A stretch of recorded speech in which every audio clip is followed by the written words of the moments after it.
पूर्व वित्त मंत्री जयंत मलैया का बयान सामने आया है। उन्होंने कहा कि जनता भाजपा को जिताना चाहती थी, लेकिन राहुल सिंह के खिलाफ थी। जब ये कल चुनाव के बाद जो हारे हुए प्रत्याशी हैं, राहुल सिंह भाजपा के प्रत्याशी, उन्होंने सीधे आरोप आपके परिवार पर लगाया कि भीतरघात की वजह से चुनाव हारे। क्या कहना आपको? देखिए, चुनाव होता है, कोई जीतता है, कोई हारता है। अगर हम हार जाएं तो मेरा मानना है कि हमें उसको जब्त करना चाहिए, और जीत जाएं तो जैसे कहते हैं अपने उबराना नहीं चाहिए।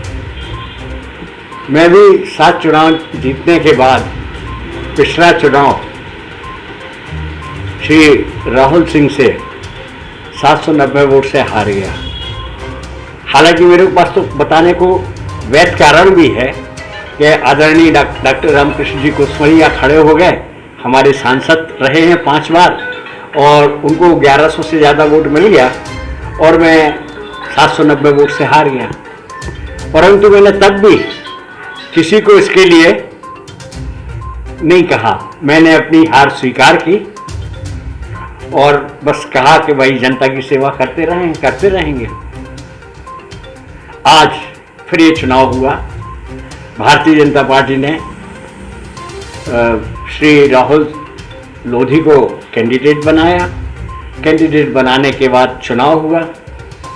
चुनाव में जनमानस पूरी तरह से उनके विरोध में था, और ये कह देने से कि ये स्टार प्रचारक रहे हैं और मंत्री रहे हैं और ये अपना वार्ड हार गए, जब हम शहर में कोई वार्ड जीते ही नहीं हैं, देहात में भी हारे हैं।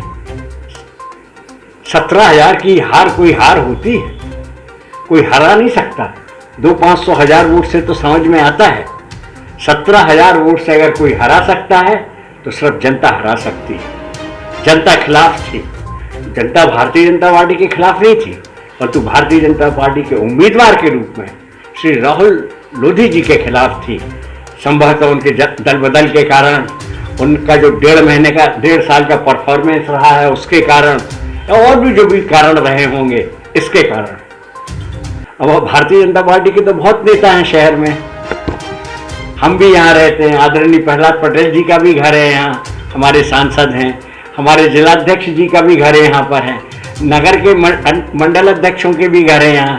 पूर्व नगर पालिका अध्यक्ष महोदया का भी घर है यहाँ। सबके वार्डों में हारे। तो इसमें किसी एक को सोची समझी साजिश के तहत उन्होंने मेरा नाम लिया है।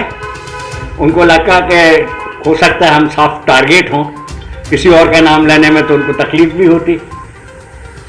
मेरा ये मानना है ये चुनाव वो अपने कारणों से हारे हैं, और मुझे जो बात करना होगी मैं पार्टी के सामने अपनी बात रखूंगा। और जिस तरीके से 3 माह पूर्व जो पार्टी में आए और एक हार बर्दाश्त नहीं कर पाए, और वो भी बड़ी हार बर्दाश्त करने का, कहने का वो नहीं छोड़ पाए, और उन्होंने आरोप लगा दिया।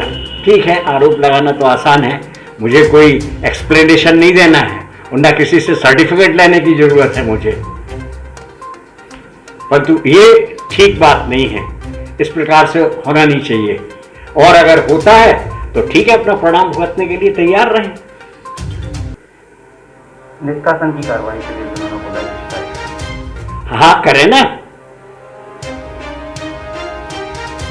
पार्टी कुछ पूछेगी मुझसे, मैं जवाब दूंगा।